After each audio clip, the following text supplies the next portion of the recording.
최근에 문학의 장르라고 부르기는 좀 특이하지만 이 회기물이라고 하는 장르가 있습니다. 이 주인공이 시간 여행이나 환생 또는 과거로 귀환 등을 통해 가지고 현재 가지고 있었던 경험이나 지식을 바탕으로 해서 과거를 바꾸거나 새로운 선택을 하는 서사를 가지고 있는 이 작품들을 이제 회기물이라고 부르는 것 같습니다. 최근에 웹소설이나 웹툰 또 드라마를 통해 가지고 다양한 매체에서 굉장히 인기를 끌고 있는 장르이기도 하죠. 자, 이런 회기물의 특징은 뭐냐면은 다시 시작할 기회를 얻는다라고 하는 부분입니다. 내가 예전에 실패했었는데, 예전에 안 됐었는데, 예전에 내가 어떠한 부분에서 잘못된 선택을 했었는데 그때로 돌아가 가지고 새로운 선택을 한다라는 거죠. 자, 일부 예배 시간에는 요 예를 들어가면서 그 잘못된 선택 요 부분을 이야기할 때 주로 이제 배우자에 대한 이야기를 했더니 굉장히 큰 감동을 받으셨습니다. 내가 그때 그 남자를 안 만들었더라면, 내가 그때 그 여자랑 결혼을 안 했더라면, 왜 그때 내가 눈에 뭐가 씌어가지고 그렇게 돼서 내 인생 전체가 이렇게 됐을까? 그랬더니 이 80대 어르신들이 굉장히 기뻐하면서 이제 감동을 받으셨는데, 여기는 그 내용은 좀 안 통할 것 같습니다.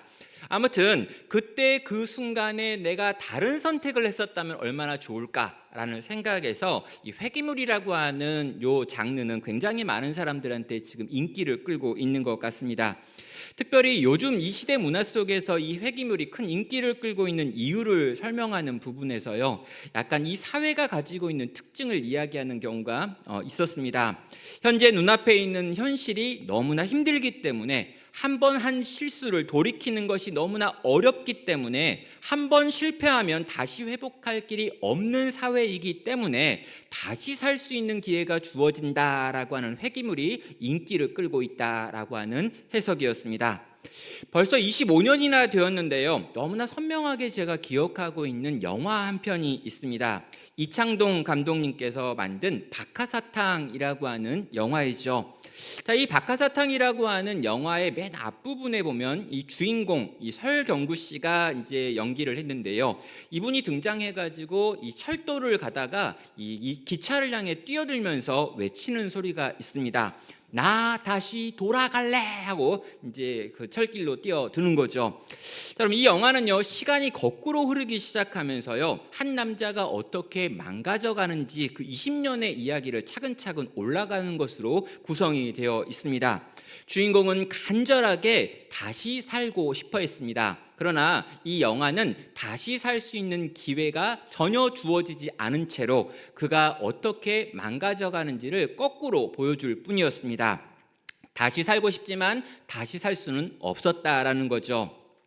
자, 우리는요, 때로 다시 살고 싶다라고 하는 생각을 합니다. 그때 다른 선택을 했었더라면 어땠을까라고 후회할 때가 종종 있지요. 그리고 그때로 돌아가기만 하면 다른 선택을 할 수 있을 거야 라고 하는 생각도 합니다. 내가 만약 젊다면, 내가 만약 20년 전이라면 지금 가지고 있는 지식과 지금 가지고 있는 경험을 가지고 10대로 돌아간다면 다르게 살았을 건데 라고 하는 생각들을 한다라는 거죠. 그런데 이 모든 회기물은 기본적으로 판타지 장르입니다. 현실에서 일어날 수는 없는 일이다라는 것이죠.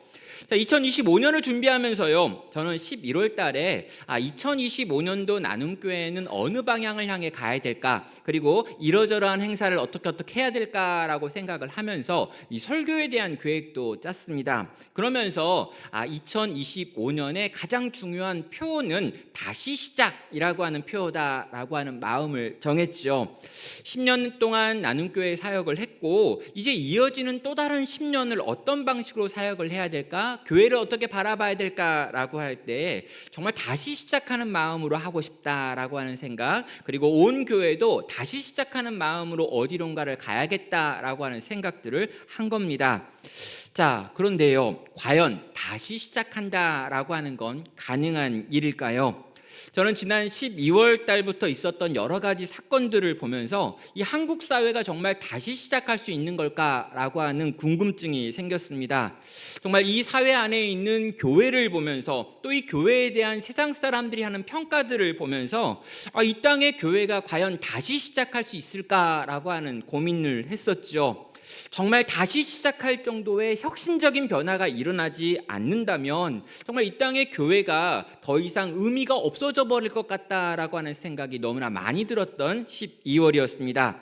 나눔 교회도 그렇고 저도 그렇고 우리도 마찬가지다라는 생각을 했습니다. 정말 다시 시작하지 못한다면, 새롭게 태어나지 못한다면 우리가 과연 의미 있어질 수 있을까라는 고민이었던 거죠. 그래서 오늘부터 8주 동안 다시 시작이라고 하는 주제로 말씀을 나누려고 합니다.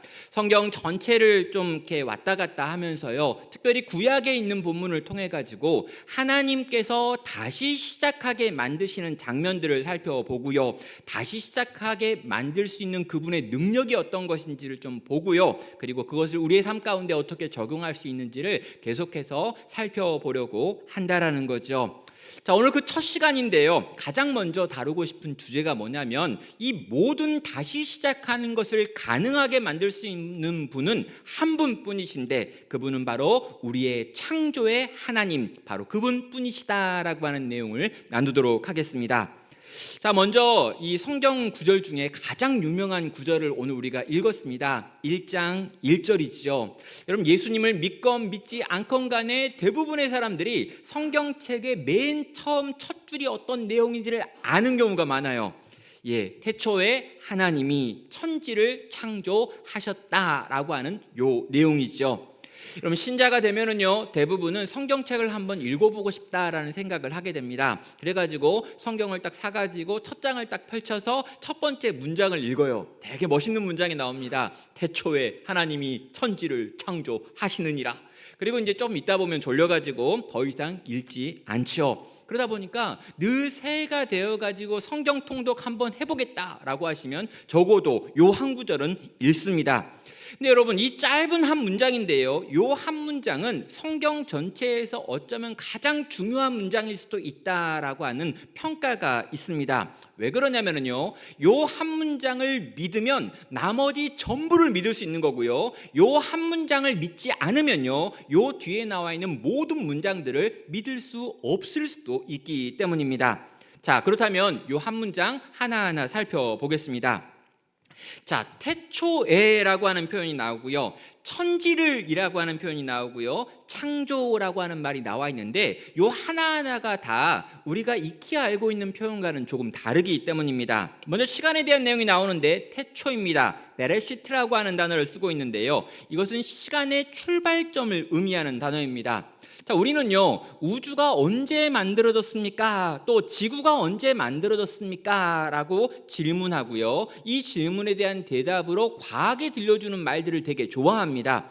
여러분, 우주가 언제 만들어졌는가 여러분 아십니까? 빅뱅 이론이라고 하는 이론을 보면은요, 지구의 나이는 제가 알려드릴게요, 137억 9,900만 년입니다. 놀랐죠?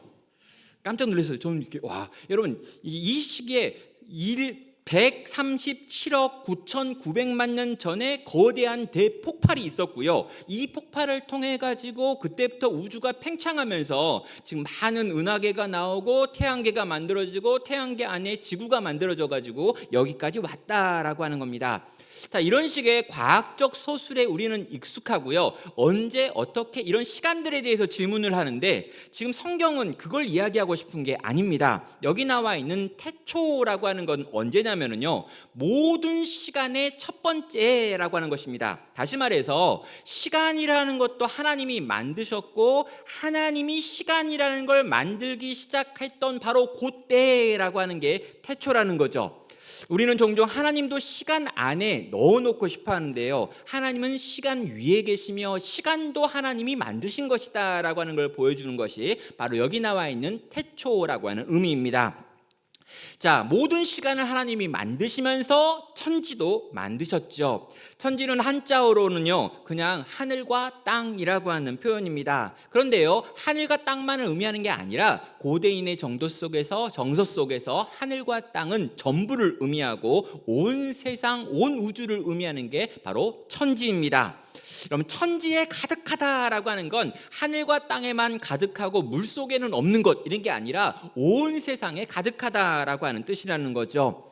하나님께서는 온 세상, 온 우주의 창조자이십니다 라고 하는 걸 보여줄 때 바로 여기 천지라고 하는 표현이 쓰여집니다.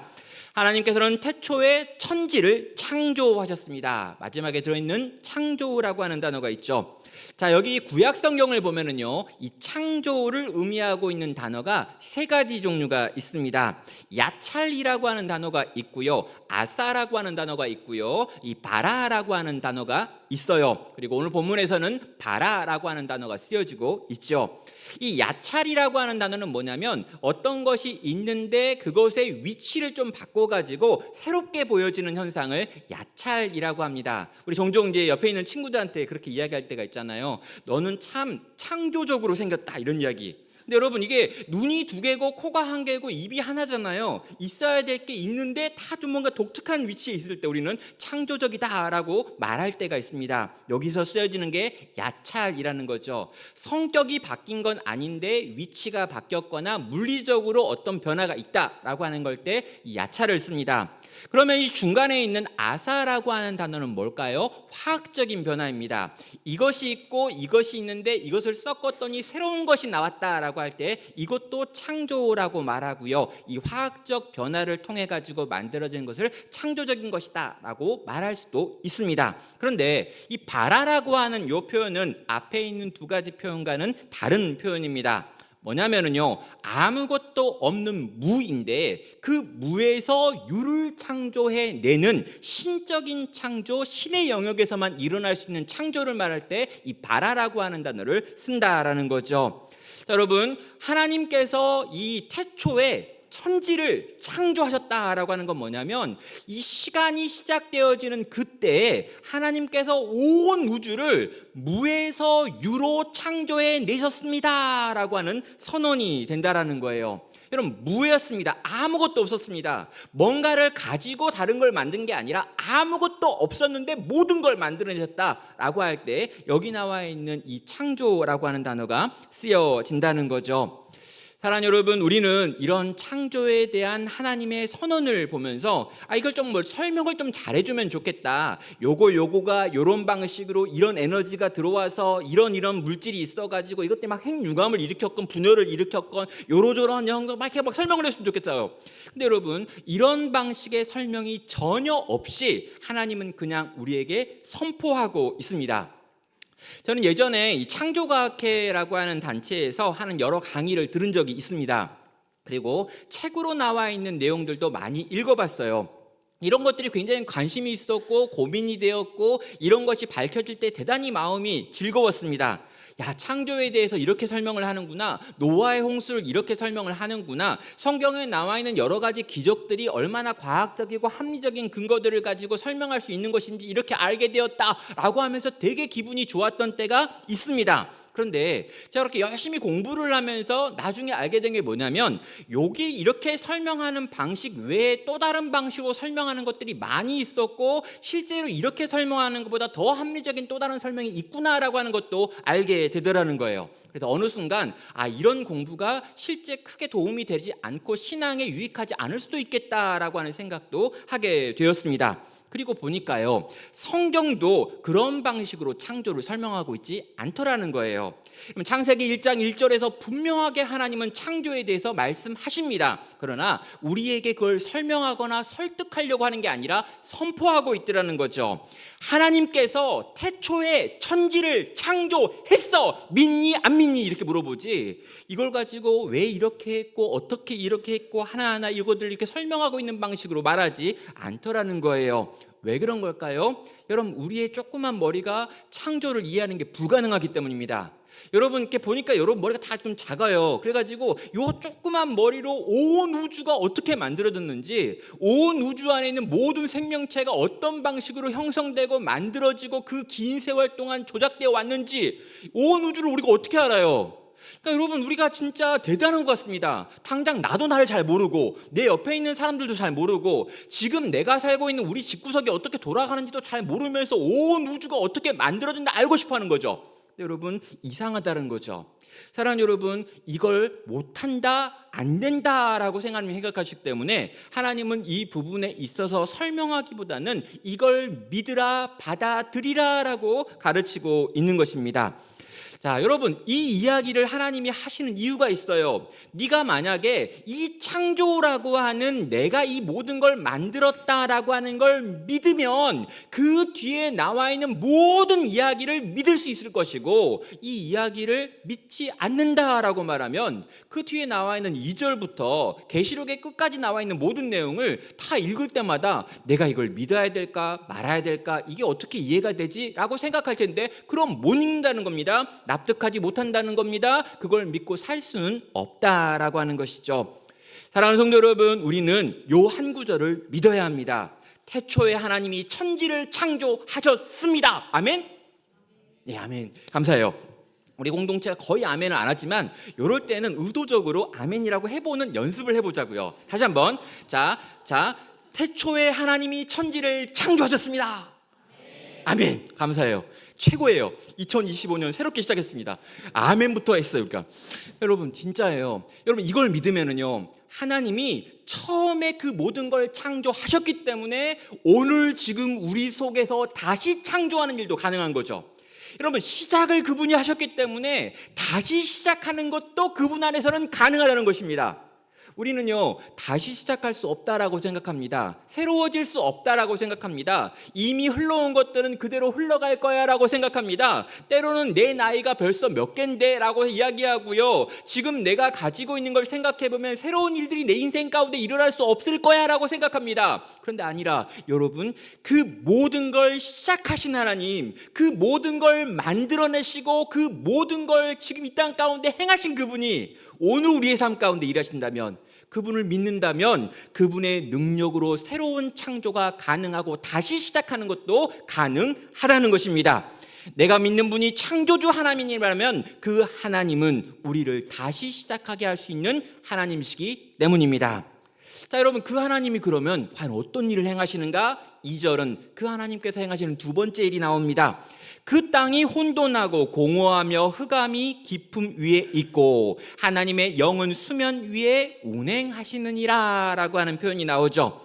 자, 창조된 세계에 들어가 봤습니다. 하나님이 세상을 만들었습니다. 천지를 만드셨는데요, 그 만드신 세상이 우리가 생각하는 그런 세상과 너무나 달라 보입니다. 여러분, 땅이 혼돈하고 공허하고 흑암이 깊음 위에 있다라고 지금 그 처음 만들어진 창조 세계에 대해서 설명하고 있기 때문이죠.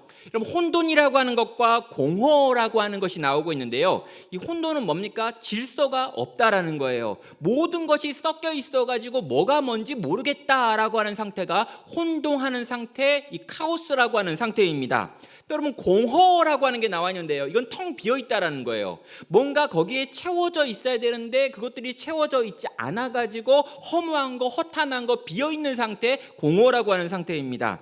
거기다가요, 그 뒤에 이어지는 내용을 보면 흑암이 깊음 위에 있다라고 하는 표현이 나오고 있습니다. 여기 나와 있는 이 깊음이라고 하는 이 단어가 태훔이라고 하는 단어인데요, 이건 바다를 의미하는 단어입니다. 그러니까 캄캄한 어두움이 바다를 덮고 있다라고 하는 표현을 쓰고 있어요.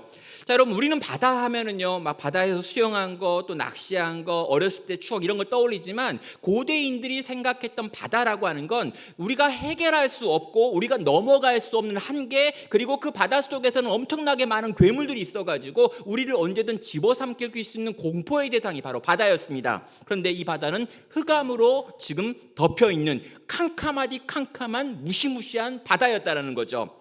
그러니까 여러분, 정리하면 뭐냐면요, 도무지 인간이 살 수 없고 생명체가 살 수 없는 정말 이 혼돈과 공허와 캄캄한 어둠이 지배하고 있는 바다와 같은 곳, 이곳이 처음 만들어진 창조 세계였다는 거죠. 자, 그런 세상을 하나님이 만드셨다라는 것입니다. 그 어떤 생명도 살 수 없는 곳이었던 거죠. 고대인들이 생각하기에 가장 무시무시한 곳이 처음 만들어진 바로 그곳이었습니다. 이제 하나님께서 그 위에 무언가를 행하시죠. 어떤 일입니까? 2절 하반부에 가면은요, 하나님의 영은 수면 위에 운행하시느니라 라고 하는 표현이 나옵니다. 여기 나와 있는 하나님의 영은요, 성령님을 의미합니다. 여러분, 성령님을 생각할 때요, 성령님은 오순절에 오셨지 그 전까지 안 오시고, 이렇게 생각하는 분도 있고요. 또 성령님은 이 구약에 보면 종종 나타나긴 하지만 거의 나타나지 않은 분이시다라고 생각하는 분도 있는데, 아닙니다. 여러분, 삼위일체 하나님 중에 성령님은요, 창세 때부터, 그리고 그 이전부터 계셨습니다. 태초부터 성령님도 계셨다는 거죠. 그래서 여러분, 2절에 보면 성령님이 등장하시는 것입니다. 자, 성령 하나님께서는 이 창조에 있어서 이 첫날 뭘 하셨느냐라고 할 때, 이 캄캄한 어두움의 바다, 이 캄캄한 괴물들이 나오는 무시무시한 공포의 바다를 그가 덮고 있었다라고 설명하고 있습니다. 자, 수면 위에 운행하셨다라고 하는 이 운행이라고 하는 표현이 나오고 있는데요, 이 운행 딱 그러니까 무슨 서핑을 하고 있는가, 아니면 요트를 타고 계시나, 이런 생각을 하는데 전혀 아닙니다. 이 라프라고 하는 단어가 쓰여지고 있는데요, 이 라프라고 하는 단어는 알을 품고 있는 어미새의 모양을 의미할 때 바로 이 라프라고 하는 단어가 쓰여지고 있습니다. 정리하면 이렇습니다. 세상 처음은요, 도무지 사람이 살 수 없는 곳이었습니다. 혼돈과 공허와 흑암의 바다는 그 어떠한 생명체도 살 수 없는 이 저주받은 곳, 공포스러운 곳을 의미하죠. 자, 인간이 도무지 살 수 없는 곳인데, 그곳이 인간이 살 수 있는 생명의 땅이 되어지는 변화가 일어나야 합니다. 그 변화를 이루시기 위하여 성령께서 마치 알을 품는 어미새처럼 찾아오셔서 그의 날개로 그 땅을 덮고 계시는 모습을 2절은 보여준다라는 거죠. 어미새가 알에서 새끼가 나오기를 기다리는 것처럼 온 힘을 다해가지고 그 땅을 품고 계시는 모습을 보여주는 것, 이게 2절이 보여주고 있는 내용입니다. 그리고 그렇게 품으셔서 우리가 살아갈 수 있는 세상을 그분이 창조하셨다는 거죠. 사랑하는 성도 여러분, 성령 하나님께서는 우리를 위해서 혼돈과 공허와 흑암의 바다 위로 임하신 분이라는 거죠. 처음 세상을 하나님께서는 그렇게 찾아오셔서 성령으로 덮어주셨습니다. 생명이 태어나기를 기다리며 그분은 그 모든 희생을 거기서 했다라는 거죠. 그리고 거기서 우리가 살 수 있는 세상이 만들어졌습니다. 이게 우리에게 지금 뭘 보여주는 걸까요? 첫 창조 때부터 성령님께서는 우리를 위하여 그 흑암의 바다 가운데 뛰어내려오신 분이시다라고 하는 걸 보여줍니다. 여러분, 첫 창조 때부터 저 혼돈 속으로, 저 공허 속으로, 저 캄캄한 괴물들이 나오는 바다 위를 향하여 성령께서는 찾아와 임하여 함께 해주시는 분이었구나라고 하는 걸 깨닫게 하신다는 거죠. 이게 어떤 의미가 있냐고요? 오늘을 살아가고 있는 우리들에게 이 메시지는 의미가 있죠. 여러분, 진짜 힘들다. 세상이 왜 이렇게 혼란스러울까? 왜 이렇게 세상이 공허한가? 왜 이렇게 세상이 캄캄한 어둠으로 우리를 둘러싸고 있는 것 같은가? 라고 느껴지는 그 순간 있잖아요. 내가 살고 있는 삶의 현장이 그럴 수 있고요, 또 이 시대 교회가 경험하고 있는 현장이 그럴 수가 있고요, 지금 이 나라와 이 민족을 보면서 왜 이렇게 혼란스러울까, 왜 이렇게 공허할까, 왜 이렇게 캄캄할까 라고 생각하며 절망할 수밖에 없는 때가 우리에게 있을 수 있다는 거죠. 여러분, 그때 여러분 기억하십시오. 여러분, 성령께서는 그 어둠 속으로 뛰어오셨던 것처럼 오늘 우리의 어둠 가운데도 임하여 역사할 수 있다라는 것입니다. 여러분, 그분이요, 마치 알을 품는 어미새처럼 이 캄캄한 어둠의 땅에 오셔가지고 또 당신의 날개로 이 땅을 덮으심으로 새로운 생명이 태어나는 공간과 환경으로 바꿔내실 수 있다라는 것이죠. 사랑하는 성도 여러분, 흑암의 바닷 가운데 이미 오셔서 우리를 품고 계시는 성령 하나님을 우리는 믿어야 합니다. 공허와 혼돈 때문에 캄캄한 어둠 속에서 도무지 살아갈 방법이 없다라고 여겨지는 그 순간조차도 우리가 포기하지 않는 것은요, 그분이 이전에도 우리를 거기서 건져내셨다면 오늘도 우리를 거기서 건져내실 수 있는 분이시기 때문입니다. 사랑하는 여러분, 다시 시작하는 거 어렵습니다. 왜요? 우리는 알거든요. 지금 우리가 얼마나 공허한지, 얼마나 이 혼란스러운지, 그리고 얼마나 캄캄하고 어두우며 사방이 바다와 같은지, 그런데 여러분, 그 속에 이미 오셔서 그곳으로 생명의 땅을 만드셨던 분이 오늘도 우리 가운데 거하시는 줄 믿는다면 그 주님을 믿고 신뢰함으로 우리는 다시 시작할 수 있다라는 것이죠. 오늘도 우리를 위해서 오셔서 우리를 덮고 계시는 성령 하나님을 믿고 그분을 신뢰하는 여러분 되시기를 주의 이름으로 축원합니다. 자, 세 번째입니다. 이제 무엇일까요? 여러분, 3절부터 5절까지 내용을 보면요, 이 첫 창조가 어떻게 끝나는지를 보여주면서 한 가지 이야기가 나옵니다. 바로 빛이 있으라라고 하는 명령과 빛이 임한 다음에 일어난 일이죠. 3절은 말합니다. 하나님이 이르시되 빛이 있으라 하시니 빛이 있었고 그 빛이 하나님 보시기에 좋았더라. 하나님이 빛과 어둠을 나누사 하나님이 빛을 낮이라 부르시고 어둠을 밤이라 부르시니 저녁이 되고 아침이 되니 이는 첫째 날이니라 라고 말합니다. 자, 여러분, 첫째 날에 일어날 모든 일들이 이제 끝나죠. 네, 여러분, 이 첫째 날 뭐가 있습니까? 빛이 있으라라고 하나님이 말씀하셨고요. 그 말씀의 결과로 빛이 와가지고 밤과 낮을 나누는 일이 일어났습니다. 자, 여러분, 먼저 정리될 건 뭐냐면 여기 나와 있는 이르시되라고 하는 표현입니다. 옛날 성경에는요 가라사대 그랬는데 요즘은 이르시되로 바뀌었죠. 자, 여러분, 이 아마르라고 하는 단어가 쓰여지고 있는데 이 히브리어 아마르는요 구약에 보면 말 또는 말씀이라고 번역되어지는 바로 그 구절입니다. 자, 그런데 하나님께서 지금 말씀으로 이 빛이 있으라라고 했더니 빛이 생기면서 첫째 날에 모든 창조가 완성되었습니다. 그리고 이제 둘째 날, 셋째 날, 넷째 날, 다섯째 날, 여섯째 날의 이야기 나오는데 계속해서 하나님은 말씀하시고 그 말씀이 떨어지면 거기에 그 창조가 만들어지는 것으로 이야기가 전개되죠. 여기 나와 있는 이 말씀하시며라고 하는 이 표현이요 실제로 굉장히 중요한 표현입니다. 왜냐하면요 여기 나와 있는 이 말씀을 이 요한복음 1장 1절에 가면 요한이 해석하기를 이 말씀은 곧 예수 그리스도다라고 해석하기 때문입니다. 요한복음 1장 1절로 가봅니다. 태초에 말씀이 계시니라. 이 말씀이 하나님과 함께 계셨으니 이 말씀은 곧 하나님이시니라 라고 말합니다. 그리고 이 요한복음 1장은요 기본적으로 우리에게 오신 예수 그리스도가 어떤 분이신지를 설명하기 위해서 쓰여지기 시작하는 책이죠. 그러니까 예수님에 대해서 이야기하겠다라고 했던 요한이 1장 1절에서 예수님이 처음 등장하는 장면이 어딘 줄 아니? 몰랐지. 창세기 1장 1절부터 3절에 나와 있는 여기 세 번째 구절에 있는 요 말씀이라고 하는 게 바로 예수님이야 라고 말한다는 겁니다. 그럼 태초에 말씀이 하나님과 함께 있었답니다. 이 창조의 시기에서부터 말씀이신 그분이 일하셨다라는 겁니다. 우리 주 예수 그리스도는 2000년 전에 이 땅 가운데 마리아의 몸을 통해서 태어나신 분이다라고 설명하는 게 아니라요. 온 우주가 만들어지기 전부터 하나님과 함께 계셨고 온 우주를 창조하는 그 이야기 때부터 계셨던 분이야라고 하는 걸 말하며 말씀과 예수님이 하나다. 바로 여기 나와 있는 가라사대라고 번역되어 있는 이 말씀은 예수 그리스도라고 설명을 하는 것입니다.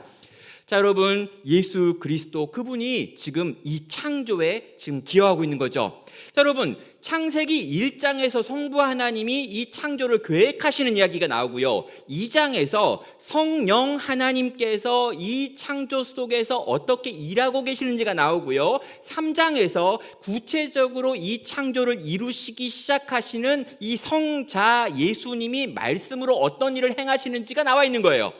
성부와 성자와 성령께서 지금 이 창조를 완성하고 시작하고 계시는 걸 보여주는 것입니다.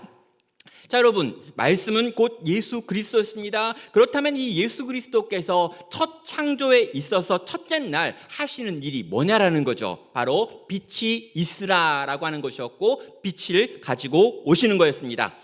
여러분, 이 빛이 뭐냐라고 우리는 물어봐야 합니다. 왜냐하면요 대부분의 사람들은 요 뒤에 나와 있는 뭐 저녁이 되고 아침이 오니라고 하는 표현들을 보고 밤과 낮이라고 하는 표현을 보면서 빛이라고 하는 이 빛을 태양이나 달이나 별들이라고 생각을 하는 경우들이 있습니다. 그러면요 성경을 읽다가 굉장히 당황하게 돼요. 왜냐하면 요 뒤로 가면은요 넷째 날 하늘에 해를 만들고 달을 만들고 별을 만들기 때문인 거죠. 분명히 첫째 날 빛을 만들었는데 넷째 날 해, 달, 별을 만들고 있습니다. 그러면요, 여기 나와 있는 이 빛은 물리적으로 우리가 생각하는 저 빛이 아니라고 하는 거예요. 그럼 어떤 빛입니까? 이건 영적인 빛입니다. 이건 어떤 특별한 우리가 알지 못하는 신비한 빛, 어떤 이걸 이제 또 과학 공부하는 분은 이건 에너지 뭐 이렇게 설명을 하더라고요. 근데 여러분 그건 잘 모르겠고요. 아무튼 우리가 알지 못하는 신비한 어떤 빛이 임한다는 거예요. 자, 근데 이 빛이 우리 가운데 임하니까 나타나는 현상이 뭐냐면 바로 질서 없이 혼란스럽게 흩어져 있던 것, 섞여 있던 것들이 나눠지기 시작합니다. 그 전에는 빛과 어둠이 섞여 있었고 낮과 밤이 섞여 있었던 혼란의 시기였고 공허의 시기였고 어떤 의미에서 간에 흑암이 지배하고 있는 시대였는데 그 세상 속에 빛이 임해가지고 이 모든 것들이 나뉘어지면서 있어야 될 곳에 있어야 될 것들로 나눠지는 현상들이 나타났다라고 하면서 연결되는 거죠.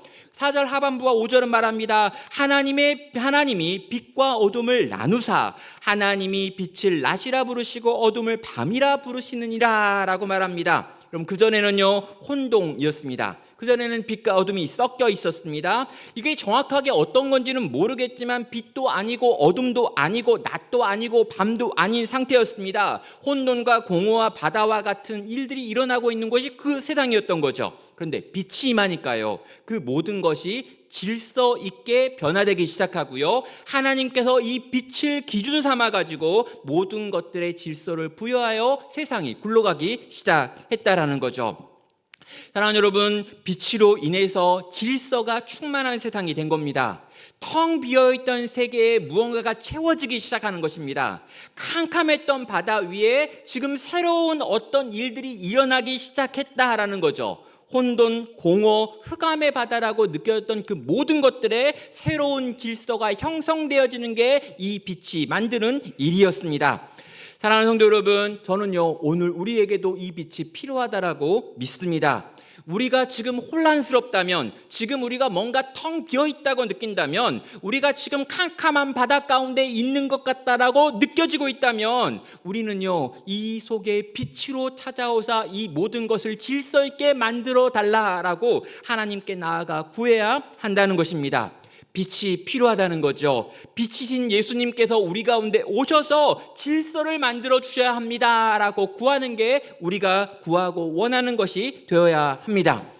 사랑하는 여러분, 창조의 하나님, 바로 이 하나님이 우리의 하나님이 되십니다. 이 창조주 하나님께서 혼돈과 공허 속에서 찾아오셨고요 캄캄한 어둠 가운데 생명이 없는 그 자리 가운데 성령께서 친히 오셔서 당신의 날개로 우리를 끌어안아 품어주셨고요 질서 없는 세상 가운데 빛이신 예수 그리스도께서 오셔가지고요 질서 있게 만드시고 공허를 채우시는 일들을 행하여 주셨다는 거죠. 이게 첫 창조에 일어난 일인데요 첫 창조 때 삼위 하나님이 그런 일을 하실 수 있었기 때문에 지금 이 땅을 살아가고 있는 우리들에게도요 동일한 일을 하나님은 또 행하실 수 있는 것입니다. 사랑하는 여러분, 다시 시작하는 게 가능할까요? 다시 행복해질 수 있는 걸까요? 다시 이 땅에 교회가 있어야 될 자리를 다시 돌아갈 수 있는 걸까요? 다시 이 땅이 있어야 될 자리로 회복되어질 수 있는 것일까요? 이 나라를 바라보며 우리 가정을 바라보며 내 인생을 바라보며 정말 다시 돌아갈 수 있는 걸까요? 사랑하는 여러분, 인간적인 능력과 힘으로 안 됩니다. 그건 판타지입니다. 절대로 획이 일어나지 않습니다. 눈 감았다가 떴던 20년 전으로 돌아가는 일이 일어나지 않습니다. 인간의 힘과 능력으로 안 돼요. 근데 여러분, 가능한 방법이 여기에 있습니다. 창조의 하나님, 이 삼위로 이 모든 혼란 속에 오셔서 질서를 만드시고 공허를 채우시고 아무것도 아니었던 세계를 모든 생명이 꿈틀거리는 세상으로 만들어내신 그 창조의 하나님이 오늘 내 삶 가운데 오시면, 그분이 나와 함께 하시면, 그분이 내 기도를 들으시고 내 공허 가운데 찾아오셔서 빛이 되시면 우리도 다시 시작할 수 있는 것입니다. 사랑하는 성도 여러분, 우리를 다시 시작하게 만들 수 있는 이 하나님을 우리의 인생 가운데 구하시길 바랍니다. 삼위 하나님께서 오셔서 내 속에 새로운 일을 해달라고 구하시길 바랍니다. 이전 것은 지나갔다, 보라 너는 새 것이다라고 말씀하시는 주님의 그 은혜의 역사가 내 삶에 일어나기를, 또 우리 교회에 일어나고 우리 가정에 일어나기를, 이 나라 이 민족 가운데 일어나기를, 그리고 이 땅에 있는 교회들 속에 일어나기를 우리는 구하며 한 해를 시작하는 것이죠. 여기 계신 우리 모든 성도님들이요, 그 하나님을 구하고 찾을 때 주께서 우리 가운데 새 일을 시작하실 것입니다. 이 주님 의지하고 신뢰하며 그분 바라보며 살아갈 수 있는 모든 나눔교회 성도 되시기를 주의 이름으로 축원합니다. 함께같이 찬양으로 주 앞에 나아가겠습니다. 창조의 하나님 그 섭리 보이사 택하신 세대 일으키어 이 땅을 고치소서. 주의 크신 능력 만물이 사모하니 성령의 기름을 부어주사 이 시간 우리에게, 우리 가정에게, 이 나라 이 민족에게, 교회들에게 임하여 주시옵소서. 주님 제발 임하여 달라고, 주님 제발 찾아와 달라고, 이 창조의 능력으로 우리 속에 일해 달라고 함께 같이 찬양으로 주 앞에 나아가겠습니다.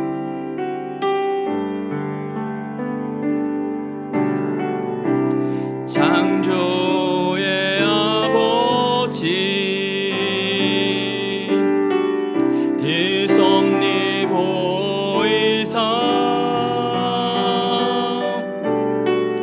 택하신 세대 일으키어 이 땅을 고치소서. 주의 크신 능력, 주의 크신 능력 만물이 사모하니, 만물이 사모하니 성령의 길을 부어주사 이 시간 임하소서. 주 영광 여기 임하사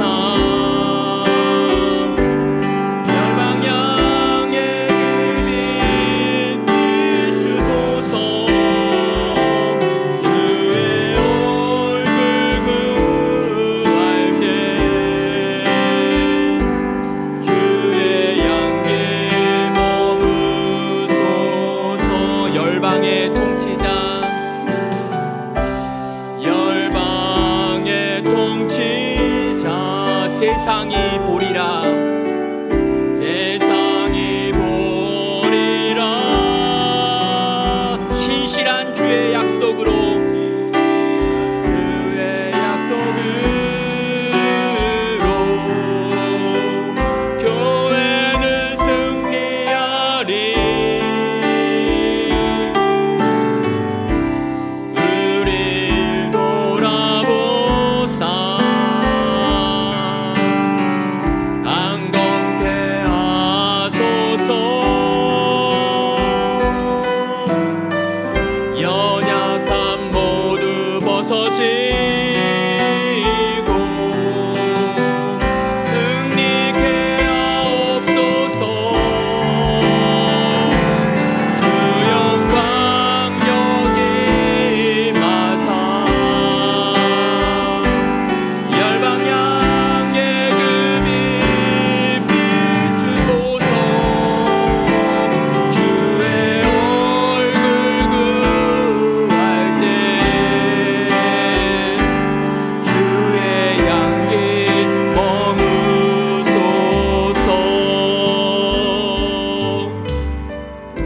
이 시간은 창조의 하나님께서 오늘 내 삶 가운데 다시금 임하게 해달라 같이 구하겠습니다. 이 창조의 능력으로 나로 하여금 다시 살게 만드는 은혜를 베풀어 달라 같이 구하며 나아가겠습니다.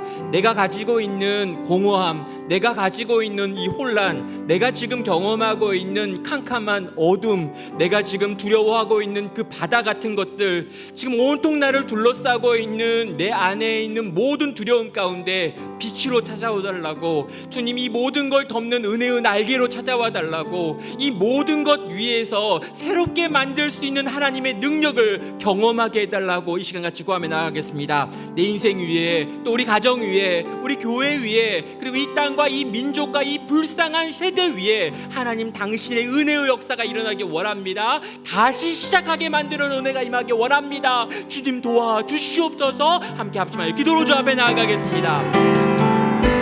오 하나님 아버지, 주께 은혜 구하며 나아갑니다.